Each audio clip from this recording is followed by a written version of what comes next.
Hello everyone, I am सुगम। Welcome back. तो कैसे हो आप सब? आई होप आप सब अच्छे होंगे। स्वागत है आप सभी का आपके अपने एसपी स्टडी यूट्यूब चैनल पर। तो गाइस, आज हम आपके लिए लेकर आए हैं समाज शास्त्र का वायरल मॉडल पेपर। ठीक है, तो जितने भी आपके क्वेश्चन इस बार के बोर्ड एग्जाम में आ सकते हैं, इस बार के पेपर में आपके जितने भी इम्पोर्टेंट क्वेश्चन है वो सारे क्वेश्चंस आपको इस वीडियो में मिलने वाले हैं। तो वीडियो आपको पूरा देखना है, वीडियो को आप बिल्कुल भी स्किप ना करें। ठीक है, जो एमपी बोर्ड के स्टूडेंट्स हैं उनके लिए ये वीडियो बहुत ही हेल्पफुल होने वाला है। तो यहाँ पर देखिए, जो आपका पहला प्रश्न है वो आपको ये तैयार कर लेना है कि जनांकी का क्या अर्थ है। ओके, तो इस प्रश्न का आंसर आपका हो जाएगा कि जनता के विभिन्न वर्गों की आर्थिक और सामाजिक स्थिति से संबंधित आंकड़ों का संकलन या अध्ययन करने वाली विधा मानव जनसंख्या की विशेषताओं का जनसांख्यिकीय अध्ययन या विश्लेषण। तो ये हो जाएगा आपका जनांकिकी का अर्थ। इसके बाद मैंने आपको ये भी बता दिया है कि जनांकिकी का जनक कौन है। तो कौन है? Thomas Robert Malthus. अब इसके बाद जो आपका अगला प्रश्न है, और ये प्रश्न भी इस बार के बोर्ड एग्जाम में आपका आ सकता है। तो प्रश्न आपका मैंने यहाँ पर लिया है कि समावेशी राष्ट्र का क्या आशय है, लिखिए। ठीक है, तो इस प्रश्न को भी आप अच्छे से तैयार कर लीजिए। इस प्रश्न का आंसर आप इस तरह से दोगे कि समावेशी राष्ट्र का अर्थ ऐसे विकास से लिया जाता है जिसमें रोजगार के अवसर पैदा हों तथा जो गरीबी को कम करने में मददगार साबित हों। इसके बाद आपको लिखना है कि इसमें अवसर की समानता प्रदान करना तथा शिक्षा व कौशल के लिए लोगों को सशक्त करना शामिल है, अर्थात अवसरों की समानता के साथ विकास को बढ़ावा देना। समझ आ गया समावेशी राष्ट्र का क्या आशय है।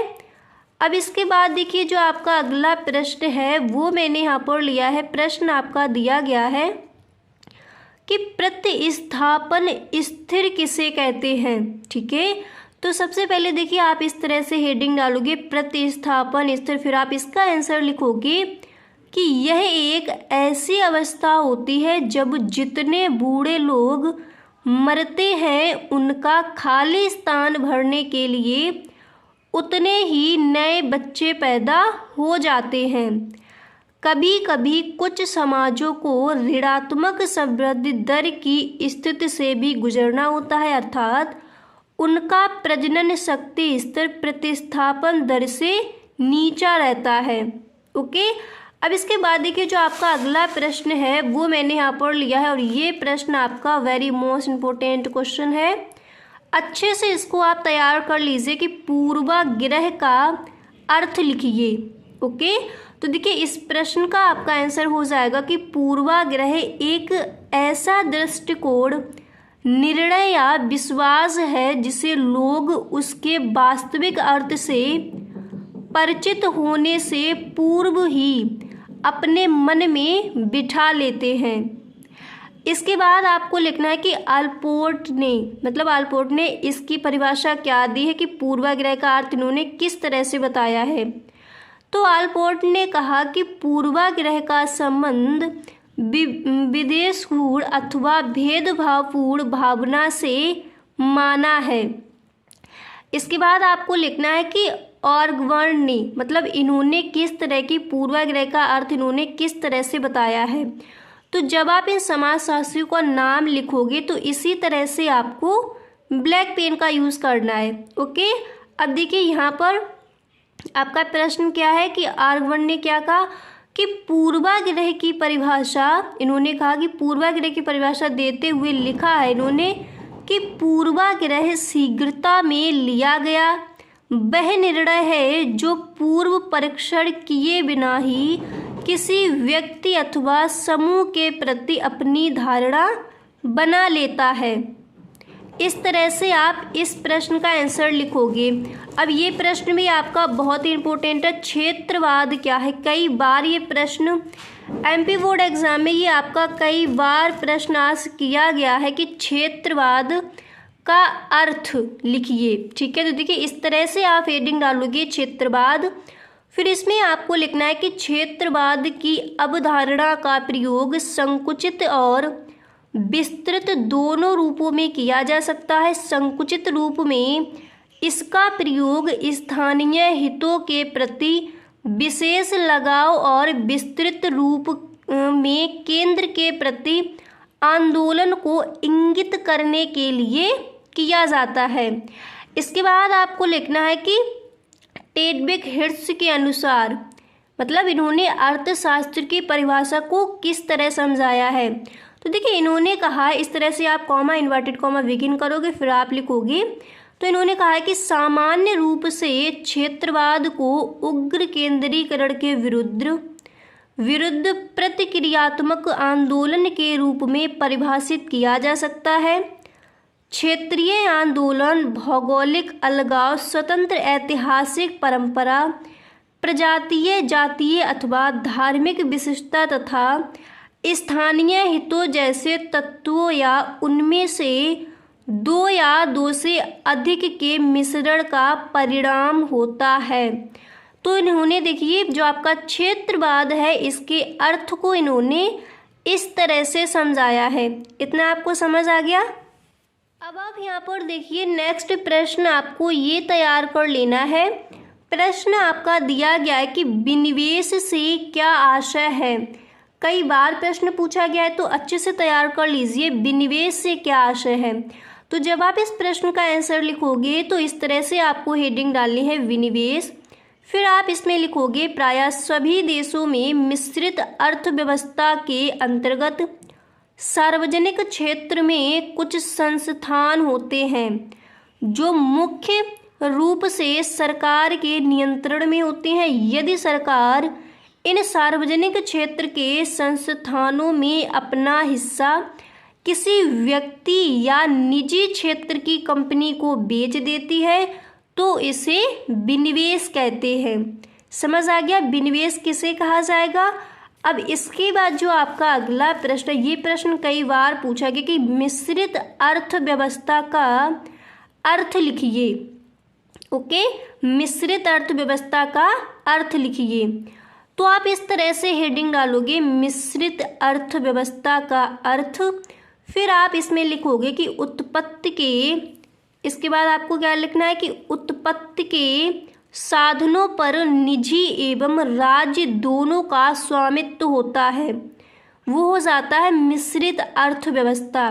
फिर इसके आगे आपको लिखना है, फिर देखिए इसके आगे आप लिखोगे कि व्यक्तिगत स्वतंत्रता को महत्व परंतु स्वतंत्रता का सीमित आकार होता है। ठीक है, मिश्रित अर्थव्यवस्था में। इसके बाद आपको लिखना है कि केंद्रीय नियोजन परंतु पूर्ण रूप से नहीं होता, निजी संपत्ति का सीमित अधिकार होता है। तो मिश्रित अर्थव्यवस्था का अर्थ आप इस तरह से लिखोगे। इसके बाद आपका अगला प्रश्न है कि जाति की प्रमुख विशेषताएं बताइए।